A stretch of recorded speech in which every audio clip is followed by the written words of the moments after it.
ಅಮ್ಮ, ಇವತ್ತು ಯಾವ ಊರಿನ ಸ್ಪೆಷಲ್ ಮಾಡ್ತಿದ್ಯಾ? ಇವತ್ತು ಮಂಡ್ಯ ಸ್ಟೈಲಲ್ಲಿ ನಾಟಿ ಕೋಳಿ ಸಾರು ಮಾಡ್ಕೊಡ್ಲಾ? ಓಕೆ. ಮೊದಲನೇದಾಗಿ ನಾಟಿ ಕೋಳಿ ಸಾರು ಮಾಡೋದಕ್ಕೆ ನಾನಿಲ್ಲಿ ನಾಟಿ ಕೋಳಿನ ತಗೊಂಡು ಚೆನ್ನಾಗಿ ವಾಶ್ ಮಾಡಿ ಎತ್ತಿಟ್ಕೊಂಡಿದ್ದೀನಿ. 1 ಟೇಬಲ್ ಸ್ಪೂನ್ ಎಣ್ಣೆ ಹಾಕ್ತಾ ಇದ್ದೀನಿ. ಈಗ ಎಣ್ಣೆ ಬಿಸಿಯಾಗಿದೆ, ಸ್ವಲ್ಪ ಕಟ್ ಮಾಡಿರೋಂಥ ಈರುಳ್ಳಿ ಹಾಕ್ತಾ ಇದ್ದೀನಿ.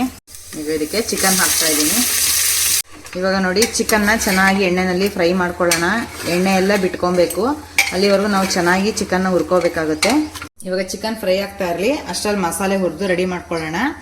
ಒಂದು 4 ಟೇಬಲ್ ಸ್ಪೂನ್ ಧನಿಯಾ ತೊಗೊಂಡಿದ್ದೀನಿ, ಹಾಗೆ ಒಂದು 4 ಬ್ಯಾಡಗಿ ಮೆಣಸಿನ್ಕಾಯಿ, ಒಂದು 5 ಗುಂಟೂರು, ಒಂದು 2 ಹಸಿ ಮೆಣಸಿನ್ಕಾಯಿ, ಹಾಗೆ ಬಿಡಿಸಿಟ್ಟಿರೋಂಥ 1 ಗೆಡ್ಡೆ ಬೆಳ್ಳುಳ್ಳಿ, ಒಂದು 2 ಇಂಚು ಶುಂಠಿ, ಮತ್ತು ಕಟ್ ಮಾಡಿರೋಂಥ 1 ಈರುಳ್ಳಿ, ಹಾಗೆ 1 ಪೀಸ್ ಚಕ್ಕೆ, ಒಂದು 5 ಲವಂಗನ ತೊಗೊಂಡಿದ್ದೀನಿ. ಇವಾಗ ಇದನ್ನು ಹುರ್ಕೊಳ್ಳೋಣ. ಎಲ್ಲ ಒಟ್ಟಿಗೆ ಹಾಕ್ತಾ ಇದ್ದೀನಿ.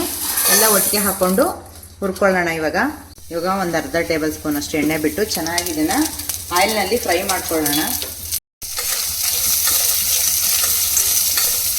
ಇವಾಗ ಈರುಳ್ಳಿ ಎಲ್ಲ ಕಲರ್ ಚೇಂಜ್ ಆಗಿದೆ, ಚೆನ್ನಾಗಿ ಫ್ರೈ ಆಗಿದೆ. ಇವಾಗ ಇದನ್ನು ಸ್ವಲ್ಪ ಹೊತ್ತು ಆರಕ್ಕೆ ಬಿಡೋಣ, ಸ್ಟವ್ ಆಫ್ ಮಾಡಿಕೊಂಡು.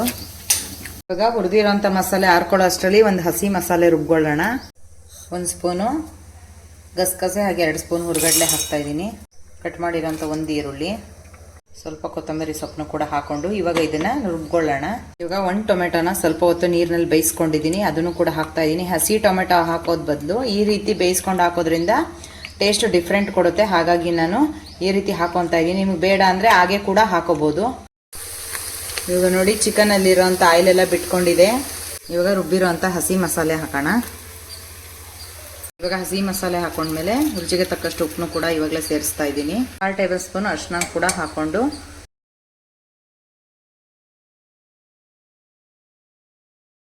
ಇವಾಗ ಮತ್ತೆ ಅದೇ ಮಿಕ್ಸಿ ಜಾರ್ಗೆ ಹುರ್ಕೊಂಡಿರೋಂಥ ಮಸಾಲೆನೆಲ್ಲ ಹಾಕಿ ನೀಟಾಗಿ ಇದನ್ನು ರುಬ್ಕೋತಾ ಇದ್ದೀನಿ. ಇವಾಗ ರುಬ್ಕೊಂಡಿರೋಂಥ ಮಸಾಲೆನೂ ಕೂಡ ಹಾಕಿ ಇದನ್ನು ಸ್ವಲ್ಪ ಹೊತ್ತು ಫ್ರೈ ಮಾಡ್ಕೊಳ್ಳೋಣ.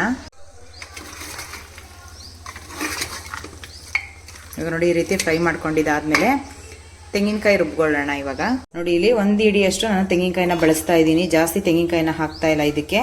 ಇವಾಗ ಇದನ್ನ ರುಬ್ಬಿ ಹಾಲು ತಗೊಂತೀನಿ. ಇವಾಗ ಲಾಸ್ಟ್ ನಲ್ಲಿ ರುಬ್ಬಿಟ್ಕೊಂಡಿರೋಂಥ ಕಾಯಿ ಹಾಲನ್ನು ಕೂಡ ಹಾಕ್ತಾ ಇದ್ದೀನಿ. ಕಾಯಿ ಕೂಡ ರುಬ್ಬ ಹಾಕೋಬಹುದು, ಆದ್ರೆ ಈ ರೀತಿ ಹಾಲು ತೆಗೆದು ಹಾಕೋದ್ರಿಂದ ಟೇಸ್ಟ್ ತುಂಬಾನೇ ಡಿಫ್ರೆನ್ಸ್ ಬರುತ್ತೆ. ಸಾಂಬಾರ್ ಹದ ನೋಡ್ಕೊಂಡು ನೀವು ನೀರನ್ನ ಸೇರಿಸ್ಕೊಂಡು ನಂತರ ಚೆನ್ನಾಗಿ ಒಂದ್ಸರಿ ಮಿಕ್ಸ್ ಮಾಡಿಕೊಂಡು ನೋಡಿ, ಸಾಂಬಾರ್ ಹದ ನೋಡ್ಕೊಡಿ.